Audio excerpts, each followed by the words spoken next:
അപ്പോസ്തല പ്രവൃത്തി 11 അധ്യായം അതിൻ്റെ 2 വാക്യം.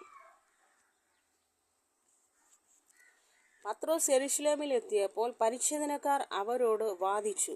നീ അഗ്രചർമ്മികളുടെ അടുക്കൽ ചെന്ന് അവരോടുകൂടെ ഭക്ഷിച്ചു എന്ന് പറഞ്ഞു. പത്രോസ് കാര്യം ആദ്യം മുതൽ ക്രമമായി അവരോട് വിവരിച്ചു പറഞ്ഞത്, ഞാൻ യോപ്പ പട്ടണത്തിൽ പ്രാർത്ഥിച്ചുകൊണ്ടിരിക്കുമ്പോൾ വിവശതയിൽ ഒരു ദർശനം കണ്ടു. ആമേൻ. ഇതിൽ നിന്നും കർത്താവ് എനിക്ക് മനസ്സിലാക്കി തരുന്ന ഒരു കാര്യം, ചില ആളുകളുടെ ഉള്ളിൽ ഒരു സംശയമുണ്ട്. എന്താ? ഞങ്ങൾ പള്ളിയിൽ ചെന്നാൽ അവർ സ്വീകരിക്കുമോ? ഞങ്ങളെ അവർ കർത്താവിന് കൂടെ ചേർക്കുമോ? ഞങ്ങളെ സ്നാനപ്പെടുത്തി രക്ഷിക്കപ്പെട്ടു വരാൻ അവർ സഹായിക്കുമോ എന്ന വിചാരങ്ങൾ ചില ആളുകൾക്കുണ്ട്. ഞാൻ നിങ്ങളോട് പറയട്ടെ, ഞങ്ങളുടെ സഭയിൽ ആര് വന്നാലും ഞങ്ങൾ സ്വീകരിക്കും. ആമേൻ. ഞാനൊക്കെ ഹിന്ദു ഫാമിലിയിൽ നിന്നും ക്രിസ്ത്യാനിത്വത്തിലേക്ക് വന്നതാണ്. ഞാൻ എൻ്റെ സഭയിലേക്ക് ചെല്ലുമ്പോൾ അവിടെ കയറരുതെന്ന് ഒരു മനുഷ്യനും പറഞ്ഞിട്ടില്ല. എന്നെ സ്വീകരിക്കാൻ 1000 പേര് ആ സഭയിലുണ്ടായിരുന്നു. അവർ എന്നെ സ്നേഹത്തോടെ സന്തോഷത്തോടെ ആർപ്പ് വിളിയോടെ ആ സഭയിലേക്ക് കയറ്റി. കാര്യം എന്താണെന്നറിയാമോ? ഒരു ആത്മാവിനെ അല്ലെങ്കിൽ ഒരു ജാതിയിൽപ്പെട്ട, അതായത് കർത്താവിനെ തള്ളിക്കളഞ്ഞ് രക്ഷകനായി സ്വീകരിക്കാതെ നടക്കുന്ന ഒരു വ്യക്തിയെ നാം ദൈവത്തിന് നമ്മളെ ചർച്ചിലേക്ക് കൊണ്ടുപോകുമ്പോൾ അവരെ കർത്താവിലേക്ക് അടുപ്പിക്കാൻ നമ്മളെ ശ്രമിക്കുമ്പോൾ സന്തോഷിക്കുന്നത് മനുഷ്യനല്ല, കർത്താവായ യേശുവാണ്.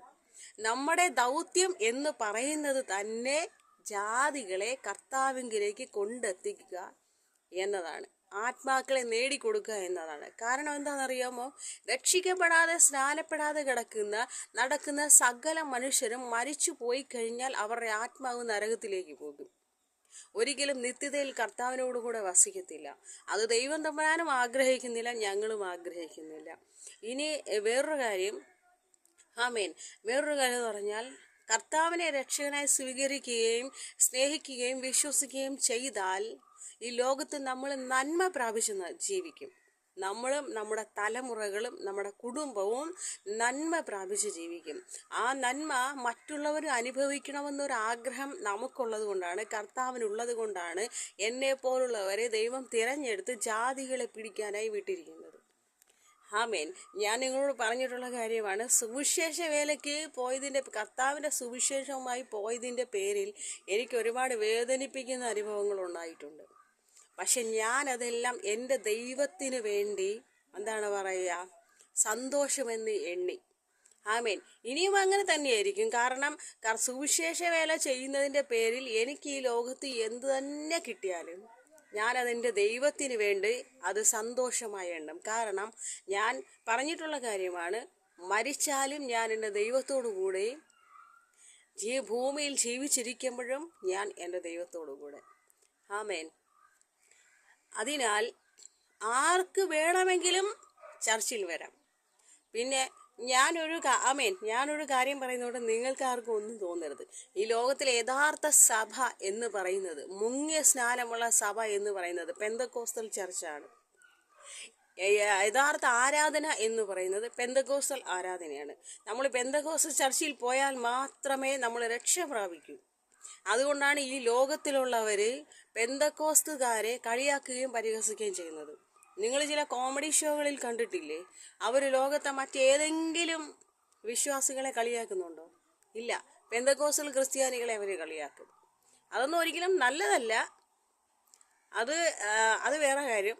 ആമേൻ. ഒരിക്കലും അതൊന്നും ദൈവത്തെയോ ദൈവമക്കളെയോ അല്ലെങ്കിൽ ദൈവത്തിൻ്റെ ആരാധനയോ ദുഷിക്കുന്നത് എന്തിനു വേണ്ടിയാണല്ലോ? അവരൊക്കെ പൈസയ്ക്ക്, പണത്തിന് വേണ്ടിയാണ് ദൈവത്തെയും ദൈവത്തിൻ്റെ മക്കളെയും ദൈവത്തിൻ്റെ ആരാധനയും ദുഷിക്കുന്നത്.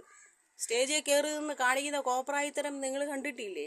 അതൊന്നും ഒരിക്കലും നല്ലതല്ല. അവർക്കും നല്ലതല്ല, അവരുടെ തലമുറകൾക്കും നല്ലതല്ല. അവരുണ്ടാക്കുന്ന കാശ് ഒരിക്കലും അവർക്ക് നന്മ ചെയ്യാൻ ഉപകരിക്കത്തില്ല. അത് വേറെ കാര്യം.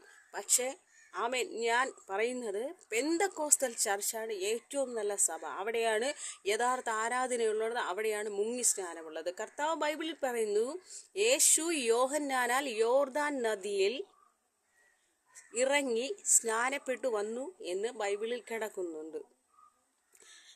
യേശു യോഹന്നാനാൽ യോർദാൻ നദിയിൽ ഇറങ്ങി സ്നാനപ്പെട്ടു പൊങ്ങി വന്നു. നദിയിൽ നിന്നും പൊങ്ങി വന്നു. മുങ്ങാതെ എന്തായാലും പൊങ്ങാൻ പറ്റത്തില്ലല്ലോ. പിന്നെ രണ്ടാമത്തെ കാര്യം, ആരും കടലിലും എന്താണ് പറയുക, നദിയിലും ഒന്നും ആരും എൻ്റെ അറിവിൽ കപ്പയും കയറും ബക്കറ്റും കൊണ്ടുപോയി ആരും കുളിക്കത്തില്ല. എല്ലാവരും മുങ്ങി കുളിച്ചിട്ടേ വരത്തുള്ളൂ. സ്നാനം എന്ന് പറയുന്നത്, സ്നാനത്തിൻ്റെ മലയാള അർത്ഥം കുളിക്കുക എന്നാണ്. അതായത് ശുദ്ധീകരിക്കുക എന്നതാണ്. ആമേൻ. നമ്മൾ തല മുതൽ പാദം വരെ കുളിച്ചാലല്ലേ ശുദ്ധിയാകത്തുള്ളൂ. അല്ലാതെ തലയിൽ ഇങ്ങനെ ഞാൻ ആദ്യമായി സ്നാനപ്പെട്ടതാ, ഇവിടെ ഒരു ചർച്ചിൽ പോയി ഞാൻ സ്നാനപ്പെട്ടതാ. എൻ്റെ തലയെ പിടിച്ച് വലിയൊരു താലമെടുത്തു. എന്നിട്ട് എൻ്റെ തലയെ പിടിച്ച് അതിനകത്തോട്ട് ഇങ്ങനെ കമഴ്ത്തിയിട്ട് അച്ഛന്മാരെ കുറച്ച് വെള്ളം എടുത്ത് 5-6 തുള്ളി എടുത്ത് എൻ്റെ തലയിൽ ഒഴിച്ചു. ഞാനതുകൊണ്ട് രക്ഷപ്പെട്ടില്ല. മലയാള ഭാഷ പറഞ്ഞാൽ ഞാൻ അതുകൊണ്ട് കുടം പിടിച്ചതേയില്ല. എൻ്റെ ജീവിതത്തിൽ പ്രശ്നങ്ങളും പ്രതിസന്ധികളും കൂടിക്കൂടി വന്നു, രോഗങ്ങൾ കൂടിക്കൂടി വന്നു. അവസാനം ഞാൻ വേറൊരു ചർച്ചിൽ പോയി. അവിടെയും അങ്ങനെ തന്നെയായിരുന്നു. അപ്പം എനിക്ക് മനസ്സിലായി, ഇതൊന്നുമല്ല യഥാർത്ഥ ആരാധന എന്ന് എനിക്ക് മനസ്സിലായി. ഞാൻ പെന്തക്കോസ്തുകാരെ കളിയാക്കി പരിഹസിച്ച് കുറ്റം പറഞ്ഞ് നടന്നൊരു വ്യക്തിയാണ്. അവിടുത്തെ ആരാധനയെ കളിയാക്കും. പാസ്റ്റർമാർ സുവിശേഷം പറയാൻ വരുമ്പോൾ അവരെ തെറി വിളിക്കും. എങ്ങനെ നടന്നൊരു വ്യക്തിയാണ് ഞാനെന്ന് നിങ്ങൾക്കറിയാമോ? ഇന്ന് എൻ്റെ സഭയിൽ ആദ്യം ചെല്ലുന്നത് ഞാനാണ്. ആമേൻ. ഞാൻ കർത്താവ് എന്നെ തെരഞ്ഞെടുത്ത് ഈ ലോകത്ത് എന്നിൽ കൂടി എത്രയോ ആൾക്കാരെ ചർച്ചിൽ കൊണ്ടുപോയിട്ടുണ്ടെന്നറിയാമോ? അതൊക്കെ ഓർക്കുമ്പോൾ സത്യം പറഞ്ഞാൽ, കാരണം ഞാൻ എൻ്റെ ദൈവത്തോട് ചെയ്ത ഒരു പാപവും കർത്താവ് കണക്കിലെടുത്തില്ല. അവൻ തൻ്റെ വേലയ്ക്ക് വേണ്ടി എന്നെ തിരഞ്ഞെടുത്തു. ആമേൻ. ഇന്ന് എൻ്റെ ദൈവത്തിന് വേണ്ടി മരിക്കാനും തയ്യാറായിട്ടാണ് ഞാൻ ജീവിക്കുന്നത്. ആമേൻ. അതിനാൽ പോകുന്നെങ്കിൽ പെന്തക്കോസ്ത് ചർച്ചിൽ പോവുക.